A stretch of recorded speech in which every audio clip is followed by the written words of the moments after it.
Hey everyone, welcome to my foundation classes your any time classroom. तो guys अभी चल रहा है हमारा बिहार ईएसआई यानी इन्फोर्समेंट सब इंस्पेक्टर का टेस्ट सीरीज। ठीक है, इसी सीरीज में आज हम लोग करने जा रहे हैं एक और सेट। और अगर आप चैनल पे न्यू हो तो चैनल को सब्सक्राइब कर लो और वीडियो को स्टार्ट करने से पहले एक लाइक कर दो यार। और जो भी आपके फ्रेंड्स हैं सबको बुला लो जल्दी से, ताकि हम लोग सब मिल के सेट शुरू कर सकें। तो चलिए स्टार्ट करते हैं आज का सेट।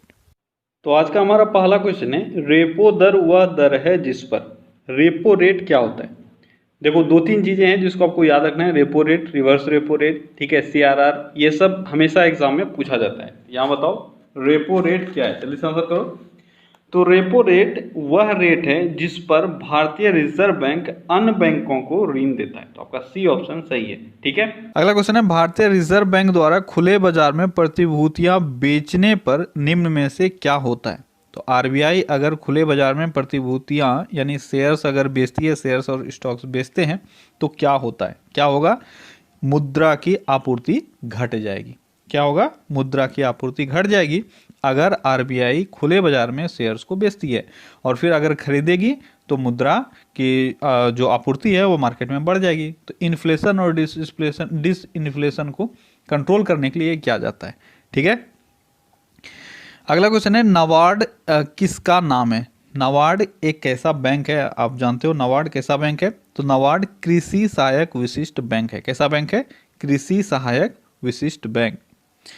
अगला क्वेश्चन है, न्यूनतम आरक्षण प्रणाली के अंतर्गत नोट जारी करने वाले एकमात्र प्राधिकारी के रूप में भारतीय रिजर्व बैंक को कम से कम कितने मूल्य की परिसंपत्तियां रखनी होती है?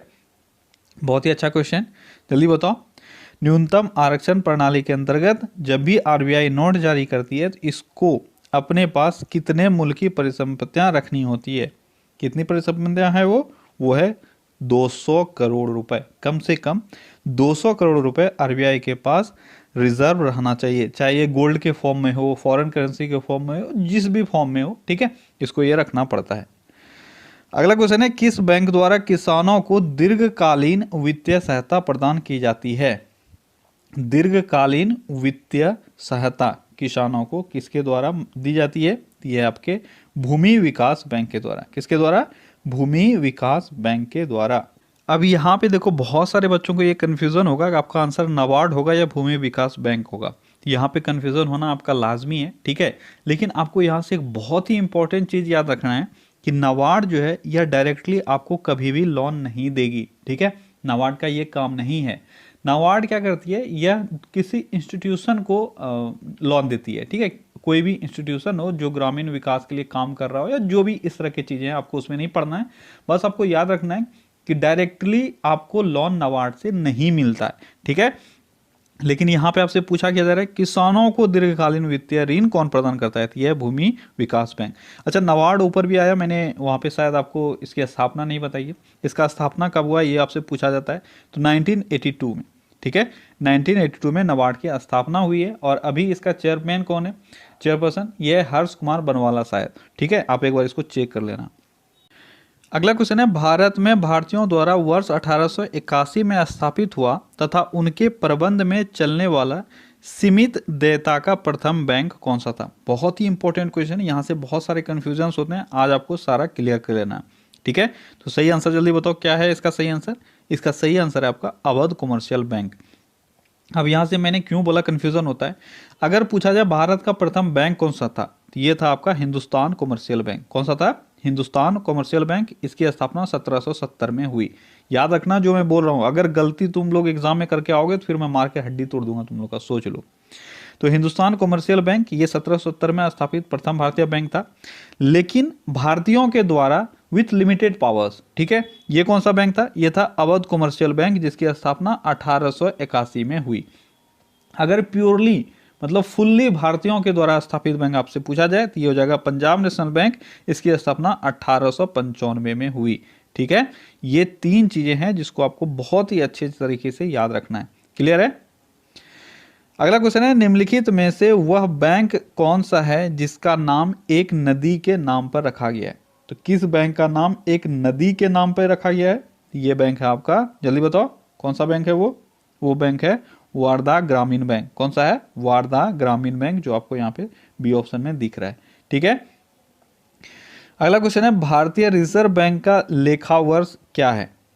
हम लोग के आरबीआई का जो फाइनेंशियल ईयर है वो क्या है, वो है आपका जुलाई से जून। ठीक है। अगला क्वेश्चन है बैंकों को अपने रोकड़ शेष और कुल परिसंपत्ति के मध्य एक निश्चित अनुपात रखना पड़ता है, इसे क्या कहा जाता है। जल्दी बताओ, बहुत ही इंपॉर्टेंट क्वेश्चन है, मैंने इसको एक्सप्लेन किया हुआ भी है। ठीक है। तो देखो मैंने यहाँ पे अगर आप ऑप्शन देखोगे तो मैंने बताया हुआ है कि आपका आंसर क्या हो सकता है, आप जल्दी से पकड़ लो, क्योंकि CRR और SLR ये दो ही चीज़ें हैं जिसको आपको याद रखना है। यहाँ पे आपका आंसर हो जाएगा SLR। ठीक है। मैंने बताया हुआ था SLR क्या होता है, ये होता है स्टैट्यूटरी लिक्विडिटी रेशियो। ठीक है।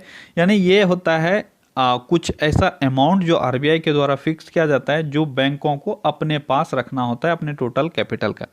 अगला क्वेश्चन है भारतीय रिजर्व बैंक का निर्गमन विभाग सभी छापे गए नोटों के विरुद्ध डैश अपनाता है। तो अभी ऊपर मैंने इसको बताया हुआ है इनडायरेक्टली, जल्दी बताओ।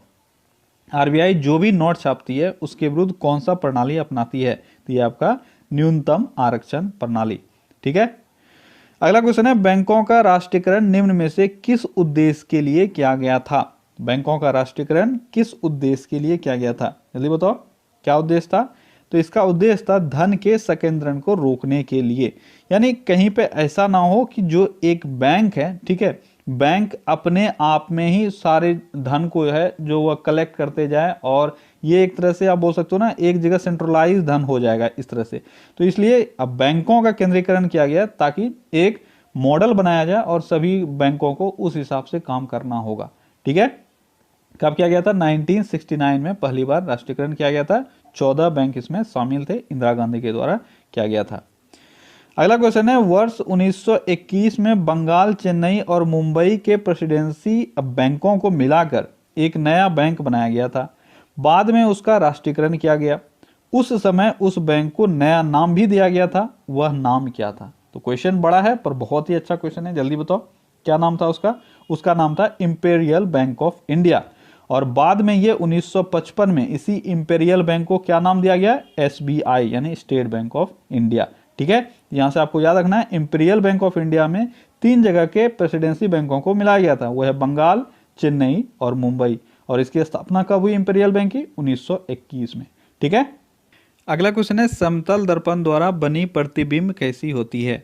समतल दर्पण यानी प्लेन मिरर के द्वारा प्रतिबिंब यानी इमेज कैसा होता है, कैसा होता है, यह हमेशा आभासी होता है। कैसा होता है, आभासी। ठीक है। अगला क्वेश्चन है दंत चिकित्सक का दर्पण, दंत चिकित्सक यानी दांत वाले डॉक्टर का दर्पण यानी मिरर जो होता है उसके पास जो वो यूज करते हैं वो कैसा होता है, वो होता है अवतल दर्पण। ठीक है। अगला क्वेश्चन है मोटर वाहनों के पीछे का दृश्य देखने हेतु क्या हम लोग यूज करते हैं। आसान सा क्वेश्चन है, जल्दी बताओ। ये आपका उत्तल दर्पण, यहाँ पे अवतल से आप कंफ्यूज मत करना, क्योंकि मोटर गाड़ी में जो शीशा लगा हुआ होता है, ठीक है, उसमें हमको दूर तक का जो डिस्टेंस है वो कवर करना होता है, इस कारण से हम लोग क्या यूज करते हैं, उत्तल दर्पण। अगला क्वेश्चन है 3 प्राथमिक वर्ण यानी कलर क्या क्या है। तो 3 प्राथमिक कलर है आपका नीला, हरा व लाल। अगला क्वेश्चन है कैमरे का कौन सा भाग मानव नेत्र के दृष्टि पटल या रेटिना से सदृश है। यानी हमारा जो रेटिना है वह कैमरे के किस भाग के बराबर है, यह कैमरे के फिल्म के बराबर है। ठीक है। अगला क्वेश्चन है पुरुषों की अपेक्षा स्त्रियों के स्वर के तीक्ष्ण होने का कारण क्या है। श्रीलनेस, जो स्त्रियों का जो वॉइस है वो ज़्यादा श्रील होता है मेल के रेस्पेक्टिव में। तो आपको ये बताना है उसका कारण क्या है। क्या है उसका कारण, उसका कारण है उच्च आवृत्ति यानी फ्रीक्वेंसी। ठीक है। हाई फ्रीक्वेंसी के कारण ही ऐसा होता है। अगला क्वेश्चन है ध्वनि का अधिकतम वेग होगा, ध्वनि का अधिकतम वेगा नहीं वेग होगा, कहाँ होगा ध्वनि का सबसे ज्यादा वेग, तो आपका इस्पात में। ठीक है। इस्पात में ध्वनि का वेग अधिकतम होता है।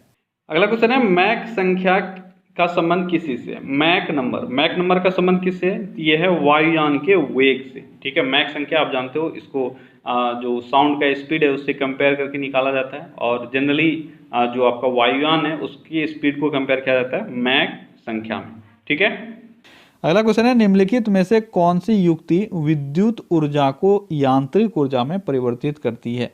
विद्युत ऊर्जा को यांत्रिक ऊर्जा में कन्वर्ट करना है, यानी इलेक्ट्रिक एनर्जी को मैकेनिकल एनर्जी में। तो कौन सा युक्ति अपनाएंगे, ये आपका विद्युत मोटर। ठीक है, अगला क्वेश्चन है लाउड स्पीकर में ऊर्जा का परिवर्तन कैसा होता है। ये अच्छा क्वेश्चन है, यहाँ पे बहुत सारे बच्चों को कन्फ्यूजन होता है। लाउड स्पीकर में ऊर्जा का कन्वर्सन कैसा होता है, कैसा होता है, विद्युत से यांत्रिक, ठीक है, यानी इलेक्ट्रिक से मैकेनिकल, उसके बाद ध्वनि में। ठीक है, इसको याद रखना, सबसे पहले इलेक्ट्रिक से मैकेनिकल में जाता है और उसके बाद साउंड एनर्जी में कन्वर्ट होता है।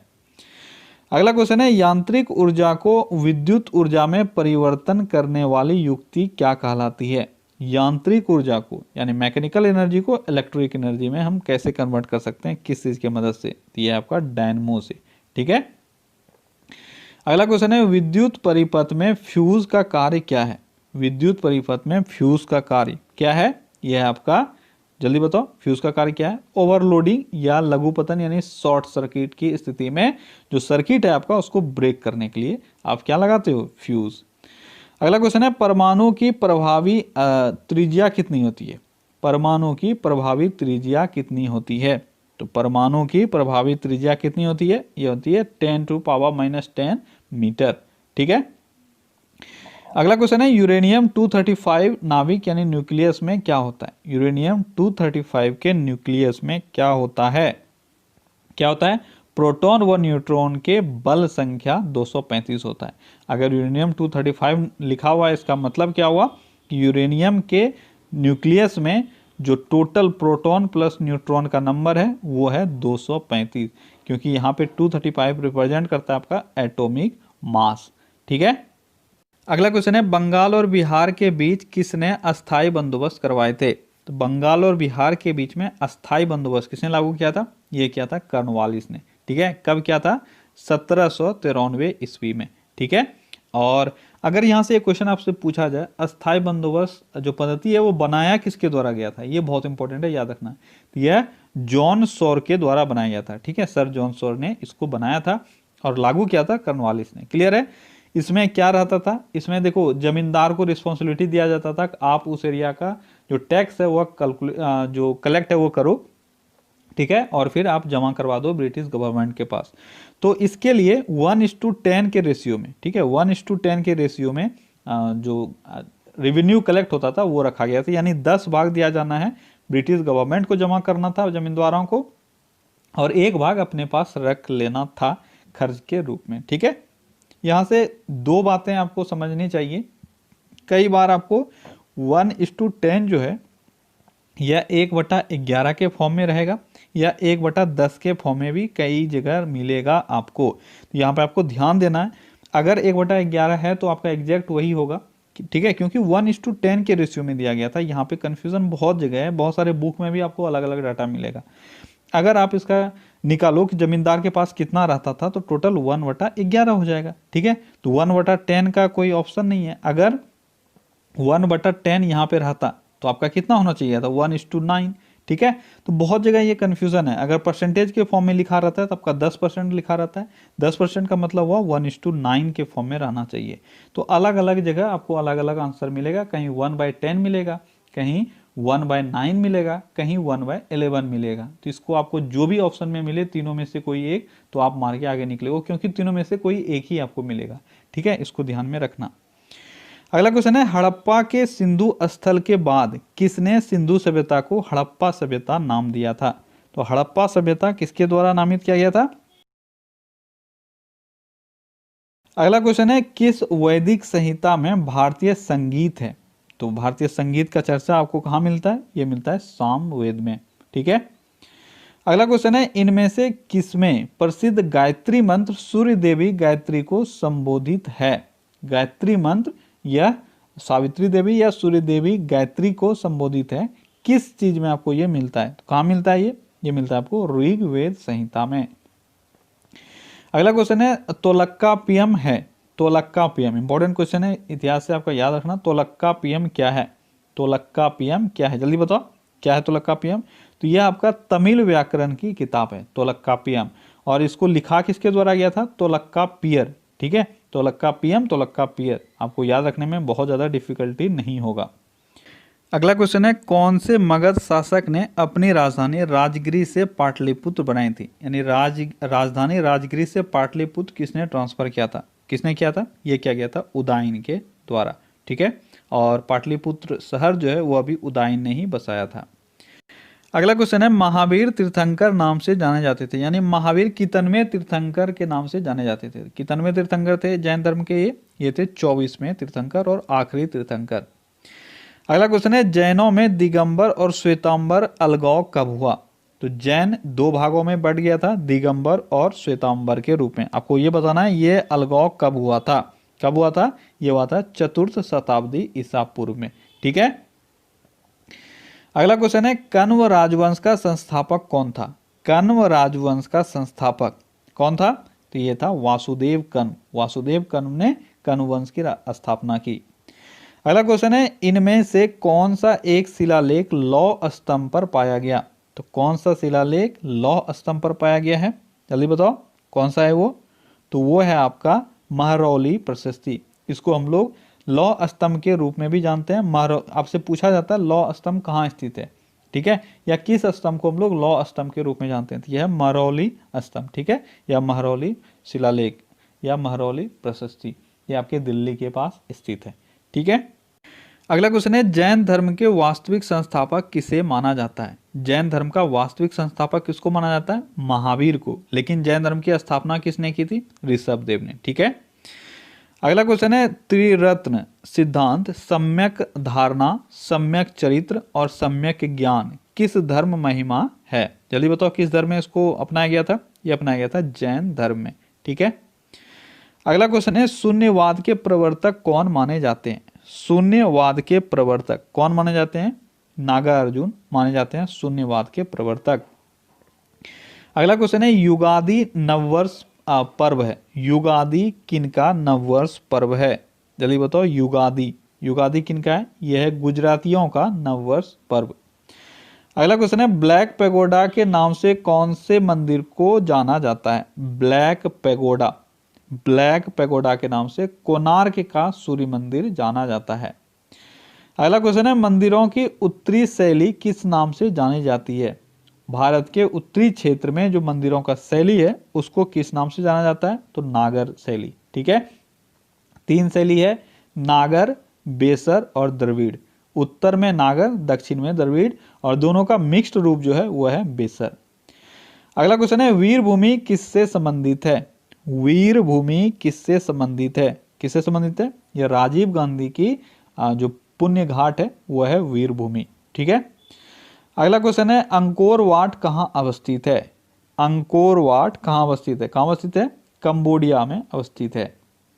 अगला क्वेश्चन है, भारतीय पुरातत्व विज्ञान का जन्मदाता किसे कहा जाता है? पुरातत्व विज्ञान का जन्मदाता किसको माना जाता है? यह माना जाता है अलेक्जेंडर कनिंघम को। किसको माना जाता है भारतीय पुरातत्व विज्ञान का जन्मदाता?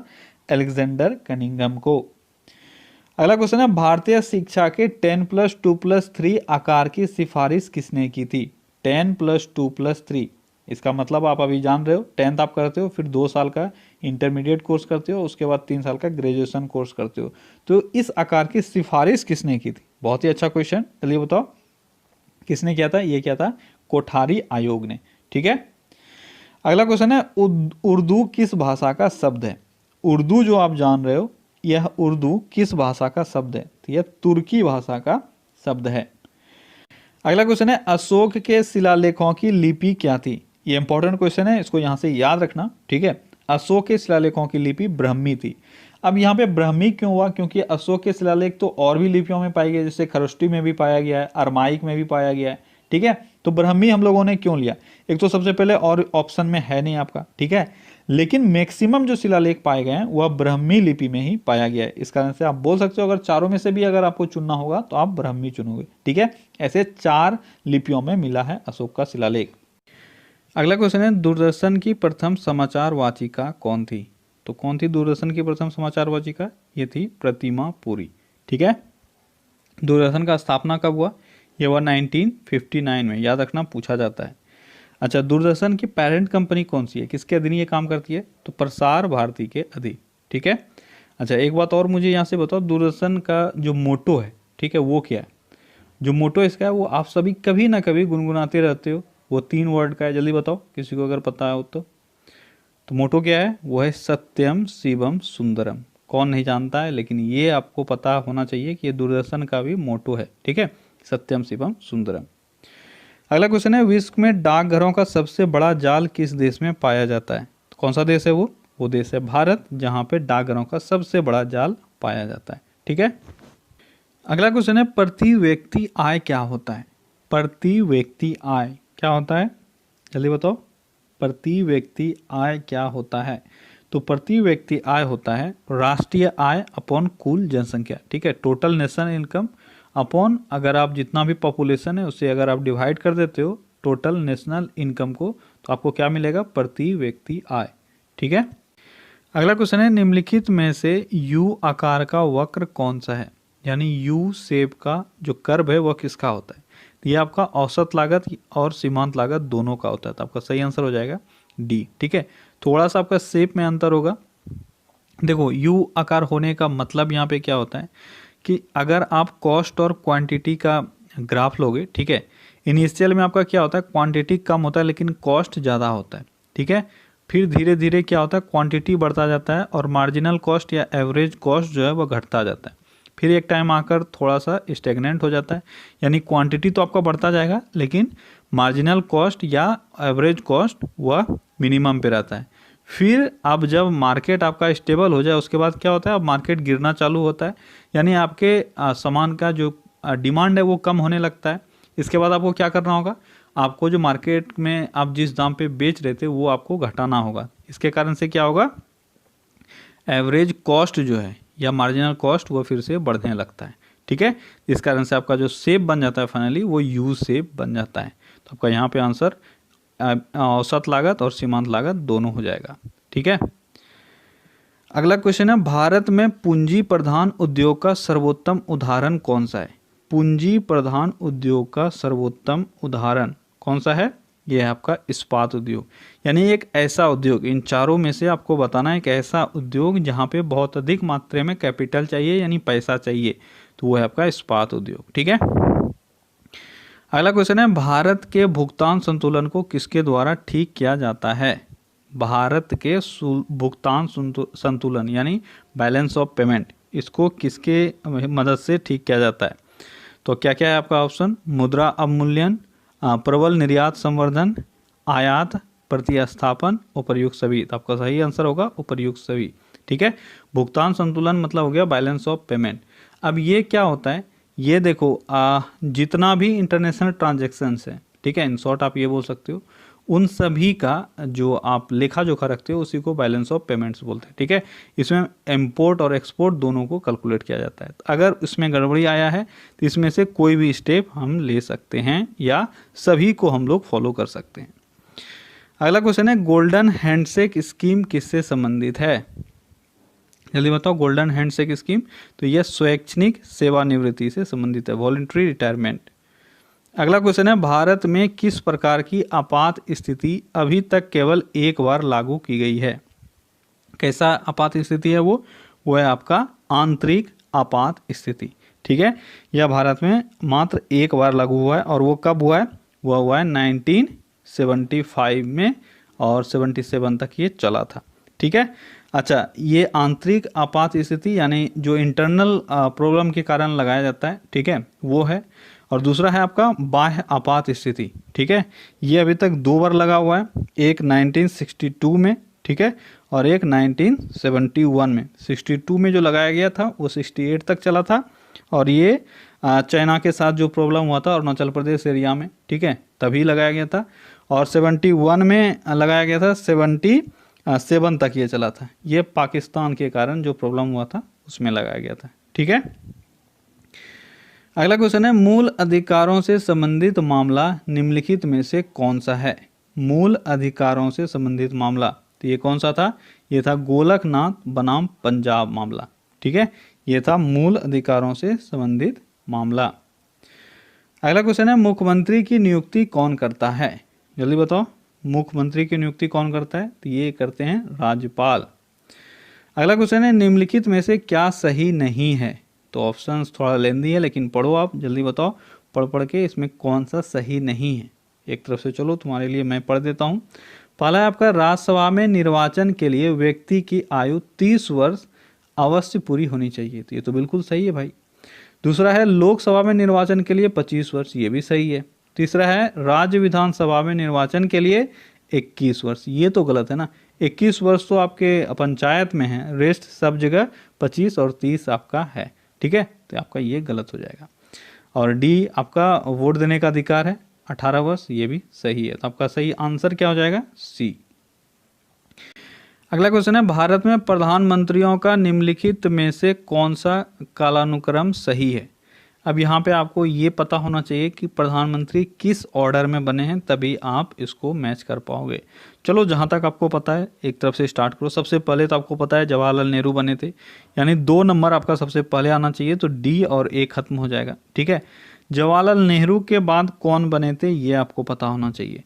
अच्छा देखो, अगर आप देखोगे एक ऑर्डर में तो जवाहरलाल नेहरू पहले बने थे, उसके बाद गुलजारी नंदा जो एक्टिंग पीएम थे, ठीक है, उसके बाद लाल बहादुर शास्त्री बने थे, ठीक है। लाल बहादुर शास्त्री के बाद कौन बने थे?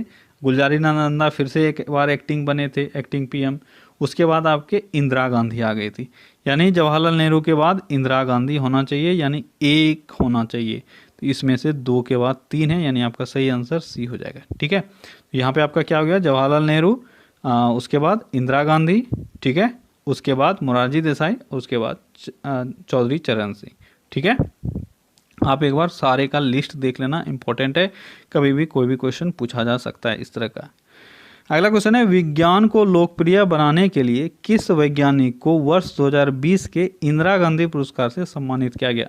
तो वर्ष 2020 का इंदिरा गांधी पुरस्कार विज्ञान के क्षेत्र में किसको दिया गया? ये दिया गया आर रामानुजम को, ठीक है। अगला क्वेश्चन है लाहौर षड्यंत्र मामला किसके विरुद्ध रजिस्टर किया गया? लाहौर षड्यंत्र मामला किसके विरुद्ध था? ये था भगत सिंह के खिलाफ। लाहौर षड्यंत्र आपको पता होना चाहिए ये कब हुआ था? ये 1929 में हुआ था। भगत सिंह और बटुकेश्वर दत्त इन दोनों ने मिलकर जो विधानसभा है उस पर बम गिराया था।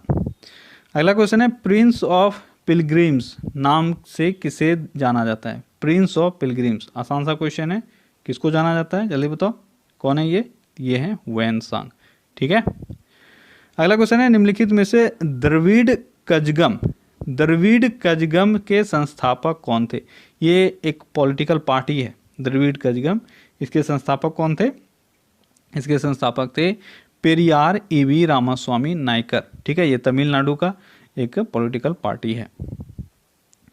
अगला क्वेश्चन है निम्नलिखित में से वह व्यक्ति कौन है जो चिकित्सक नहीं थे? अपने इतिहास में अगर देखोगे आप तो इन चारों का नाम आपको मिलेगा, आपको बताना है कौन है जो चिकित्सक नहीं थे। तो ये हैं चारवाक, ठीक है। सुश्रुत, चरक और धन्वंतरी ये सब चिकित्सक थे, लेकिन चारवाक जो है यह एक दार्शनिक थे, ठीक है, और भौतिकवादी थे, ये चिकित्सक नहीं थे। अगला क्वेश्चन है भारत के भौगोलिक मानचित्र कौन तैयार करता है? तो भारत के भौगोलिक मानचित्र को कौन तैयार करता है? ये किया जाता है भारतीय सर्वेक्षण के द्वारा। अगला क्वेश्चन है हरियाणा में सुविख्यात पक्षी विहार कौन सा है? तो इन चारों में से जल्दी बताओ, हरियाणा में कौन सा पक्षी विहार है, कौन सा है? तो ये आपका सुल्तानपुर, ठीक है। भरतपुर राजस्थान में है। राजाजी कहाँ है? उत्तराखंड में। सरिस्का कहाँ है? ये भी राजस्थान में है। अगला क्वेश्चन है आकस्मिक बाढ़ का संबंध किससे है? आकस्मिक बाढ़ का संबंध किससे है? तो यह चक्रवाती तूफान से। अगला क्वेश्चन है भारत का सबसे बड़ा संघ राज्य क्षेत्र कौन सा है? तो भारत का सबसे बड़ा संघ राज्य क्षेत्र है अंडमान और निकोबार द्वीप समूह। अगला क्वेश्चन है निम्नलिखित जोड़ों पर विचार कीजिए। तो एक साइड आपका दिया हुआ है सहायक नदी, दूसरा दिया हुआ है मुख्य नदी, तो आपको विचार करना है। चंबल, नर्मदा, सोन, सोना नहीं है ये सोन है, ठीक है, यमुना, मानस, ब्रह्मपुत्र, इसमें आपको बताना है कौन सा सही है। तो क्या चंबल नर्मदा की सहायक नदी है? गलत है। चंबल जो है यमुना की सहायक नदी है, ठीक है। सोन किसकी सहायक नदी है? यमुना की है, गलत है, ये गंगा की सहायक नदी है। मानस ब्रह्मपुत्र की सहायक नदी, तो ये सही है आपका। तो यहाँ पे आपका सही आंसर हो जाएगा केवल 3, ठीक है। अगला क्वेश्चन है निम्नलिखित में से कौन सा पशु रुधिराहारी है, यानी जो खून पे रहता है? तो कौन नहीं जानता ये है आपका मच्छर, ठीक है, जो खून पे रहती है। अगला क्वेश्चन है काले वस्त्रों के मुकाबले श्वेत वस्त्र शीतल क्यों होते हैं? क्यों होते हैं भाई, जल्दी बताओ। सफेद कपड़ा ठंडक पहुंचाता है आपको, इसलिए बोला जाता है गर्मी में पनो, क्योंकि उनके पास जो भी प्रकाश पहुंचता है उसे वह परावर्तित कर देते हैं। अगला क्वेश्चन है गुर्दे का कार्यात्मक यूनिट क्या है? जो बेसिक यूनिट है गुर्दा यानी किडनी का, ये क्या है? ये है नेफ्रॉन। क्या है? नेफ्रॉन। अगला क्वेश्चन है हमारे शरीर में त्वचा की सतह के नीचे मौजूद वसा किसके विरुद्ध अवरोधक का कार्य करती है? जो फैट है वह शरीर की उष्मा की क्षति को रोकता है। ठीक है। अगला क्वेश्चन है मनुष्य की लाल रुधिर कोशिकाओं का जीवन काल कितना होता है? तो आरबीसीज का जीवन काल लगभग 120 दिन होता है। अगला क्वेश्चन है गर्भाशय यानी वुम्ब के लिए वैकल्पिक शब्द क्या यूज किया जाता है? तो गर्भाशय के लिए वैकल्पिक शब्द के रूप में यूटरस का प्रयोग किया जाता है।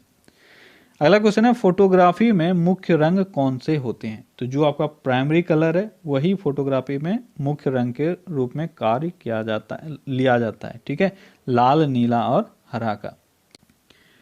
अगला क्वेश्चन है अवतल लेंस हमेशा किस प्रकार का प्रतिबिंब बनाते हैं? अवतल लेंस हमेशा आभासी यानी इमेजिनरी इमेज बनाते हैं। ठीक है। अगला क्वेश्चन है आकाश किस कारण से नीला दिखाई देता है? बहुत ही अच्छा क्वेश्चन, जब आप ऑप्शन पढ़ोगे तो आपको पता चलेगा क्यों है अच्छा, क्योंकि अगर आपको आ भी रहा है फिर भी आप कंफ्यूज हो गए। ठीक है, तो आकाश का रंग नीला किसके कारण से होता है? वायुमंडल में सूर्य के प्रकाश के लघुत्तर तरंग दैर्घ्य का परिकिरणन के कारण। ठीक है, आपने अभी तक पढ़ा है परिकिरणन के कारण होता है, लेकिन किसका परिकिरणन? तो सूर्य के प्रकाश के लघुत्तर तरंग दैर्घ्य का परिकिरणन के कारण नीला दिखाई देता है। अगला क्वेश्चन है निम्न में से कौन सा राज्य हाल ही में नागरिकता संशोधन कानून को सुप्रीम कोर्ट में चुनौती देने वाला पहला राज्य बन गया? वो कौन सा राज्य है? वो राज्य है केरल। ठीक है। अगला क्वेश्चन है डॉस का पूर्ण रूप क्या होता है? डॉस का पूर्ण रूप क्या होता है? Disk operating system. आपका सही आंसर सी हो जाएगा, डिस्क ऑपरेटिंग सिस्टम। अगला क्वेश्चन है किस राज्य ने YSR रैयतु भरोसा पीएम किसान योजना शुरू किया है? YSR रैयतु भरोसा पीएम किसान योजना ये शुरू किया गया है आंध्र प्रदेश सरकार के द्वारा। ठीक है, और आंध्र प्रदेश के मुख्यमंत्री अभी हैं जगनमोहन रेड्डी। अगला क्वेश्चन है भाप अंगार गैस किसका मिश्रण होता है? भाप अंगार गैस किसका मिश्रण है? यह कार्बन मोनोऑक्साइड और हाइड्रोजन का। इसको हम लोग वाटर गैस के नाम से जानते हैं। ठीक है, वाटर गैस किसका मिश्रण होता है? कार्बन मोनोऑक्साइड और हाइड्रोजन का। अगला क्वेश्चन है पीतल किससे बनता है? पीताजी, तांबा और जिंक। आसान सा क्वेश्चन है। अगला क्वेश्चन है निम्नलिखित किस कारण से लोहे में जंग लग जाता है? बहुत ही अच्छा क्वेश्चन, यहाँ पे आपको थोड़ा सा कंफ्यूज किया जा सकता है। जल्दी से ऑप्शंस पढ़ो और आंसर दो। क्या होगा आपका सही आंसर? तो आपका सही आंसर जो यहाँ पे होगा, देखो, ऑक्सीकरण, अपचयन, ऑक्सीजन के साथ रासायनिक अभिक्रिया, उसके बाद है CO2 के साथ रासायनिक अभिक्रिया। तो आपका सही आंसर जो है वो हो जाएगा 2 और 3। ठीक है, अपचयन यानी रिडक्शन इसमें होता है। ठीक है, यह रिडॉक्स रिएक्शन है। ठीक है, और ऑक्सीजन के साथ रासायनिक अभिक्रिया यानी ऑक्सीजन के साथ यह रिएक्ट करता है। ये दोनों आपका आंसर हो जाएगा। ठीक है। अगला क्वेश्चन है पेट्रोलियम अग्नि के लिए कौन से प्रकार का अग्निशामक प्रयोग किया जाता है? तो किस प्रकार के अग्निशामक को हम लोग यूज करते हैं पेट्रोलियम अग्नि में? ये जनरली जो हम लोग करते हैं वो है पाउडर प्रकार का। ठीक है, इसमें आप कार्बन डाइऑक्साइड गैस का भी प्रयोग करते हो। ठीक है, लेकिन यहाँ पे आपसे बोला जा रहा है किस प्रकार का हम लोग जनरली यूज करते हैं, तो पाउडर प्रकार का। ठीक है। अगला क्वेश्चन है मलजल उपचार के मंथन टैंक का कार्य किसे निकालता है? किसे निकालना है? जो मलजल यानी जो भी गंदगी वाला जल है उसमें एक मंथन टैंक होता है। ठीक है, वहाँ पर क्या होता है, वो मंथन के कारण तेल और वश्य पदार्थ जो है वह अलग हो जाता है। ठीक है। अगला क्वेश्चन है राष्ट्रीय जल नीति ड्राफ्ट समिति का चेयरमैन निम्न में से किसे नियुक्त किया गया है? जल नीति ड्राफ्ट समिति का चेयरमैन किसको नियुक्त किया गया है? ये किया गया है डॉक्टर मिहिर शाह को। ठीक है। अगला क्वेश्चन है किस लेफ्टिनेंट जनरल को एक बार फिर भारत का महासर्वेक्षक नियुक्त किया गया है? तो भारत के महासर्वेक्षक नियुक्त एक बार फिर से कौन हुए हैं? जल्दी बताओ, ये कौन है? ये हैं गिरीश कुमार। ठीक है। अगला क्वेश्चन है कहाँ काम करने वाले व्यक्तियों को ब्लैक लंग रोग हो जाता है? ब्लैक लंग रोग ठीक है, दो क्वेश्चन आता है, व्हाइट लंग रोग और ब्लैक लंग रोग। तो ब्लैक लंग रोग ये हो जाता है कोयला खान में, और व्हाइट लंग रोग ये सीमेंट इंडस्ट्रीज या एस्बेस्टस इंडस्ट्रीज में काम करने वाले वर्करों को हो जाता है। अगला क्वेश्चन है, निम्नलिखित का मेल कीजिए। एक साइड आपको दिया हुआ है कुछ डांसेस वगैरह, भरतनाट्यम, कुचिपुड़ी, कथकली और ओडिसी। दूसरा साइड आपको राज दिया हुआ है, आपको सही मैच करना, जल्दी से मैच करो, आसान सा क्वेश्चन है। तो भरतनाट्यम ये है तमिलनाडु का, कुचिपुड़ी ये है आंध्र प्रदेश का, कथकली ये है केरल का, और ओडिसी है ओडिशा का। ठीक है, तो आपका सही आंसर ए हो जाएगा। अगला क्वेश्चन है, भारत में पहला परमाणु युक्ति विस्फोट किस राज्य में किया गया था? आसान सा क्वेश्चन है, जल्दी बताओ, किस राज्य में किया गया था? ये किया गया था राजस्थान में। ठीक है, राजस्थान के पोखरण में 1975 में पहला विस्फोट किया गया था। अगला क्वेश्चन है, भारत के किस नगर को भारत की सिलिकॉन वैली कहते हैं? ये कहते हैं बेंगलुरु को। ठीक है, अगला क्वेश्चन है, इनमें से किसका सही मेल नहीं है? सोमदेव देववर्मन बैडमिंटन, गगन नारंग निशानेबाजी, अर्जुन अटवाल गोल्फ, अनीता सूद तैराकी। बताओ इसमें सही मेल किसका नहीं है? तो यहाँ पे आपका गलत मैच कौन सा है? ये है सोमदेव देववर्मन। ये बैडमिंटन प्लेयर नहीं है बल्कि ये टेनिस प्लेयर है। ठीक है, तो आपका सही आंसर ए हो जाएगा, रेस्ट सभी आपका सही है। अगला क्वेश्चन है, किस देश ने हाल ही में कोपा अमेरिका 2019 फाइनल जीता? कोपा अमेरिका 2019 का फाइनल किसके द्वारा जीता गया? ये जीता गया ब्राजील के द्वारा। ठीक है, और इस बार आयोजित भी ब्राजील में ही हुआ था। अगला क्वेश्चन है, निम्नलिखित किस नगर के निकट पालीतन मंदिर स्थित है? तो पालीतन मंदिर ये भावनगर गुजरात के निकट स्थित है। ठीक है, ये पालीतन मंदिर किस धर्म से संबंधित है? ये भी आपसे पूछा जाता है, तो यह जैन धर्म से संबंधित है। ठीक है, अगला क्वेश्चन है, भारत के ऐसे प्रथम राष्ट्रपति कौन थे जिन्होंने भारतीय वायुसेना के सुखोई फाइटर एयरक्राफ्ट में 30 मिनट की उड़ान भरी थी? वो कौन से भारतीय राष्ट्रपति थे? सबसे जाबाज राष्ट्रपति आपके नज़र में कौन है? जल्दी बताओ, कौन थे ये? बिल्कुल सही, ये थे एपीजे अब्दुल कलाम। ठीक है, अगला क्वेश्चन है, नासा के किससे संबंधित मिशन का नाम जूनो है? जूनो मिशन जो है वह किस ग्रह से संबंधित था? ये किस ग्रह से था? यह था बृहस्पति से संबंधित। क्लियर है। अगला क्वेश्चन है, विश्व का पहला सबसे बड़ा ऊर्जा उपभोक्ता कौन है? तो विश्व का पहला सबसे बड़ा ऊर्जा उपभोक्ता है अमेरिका।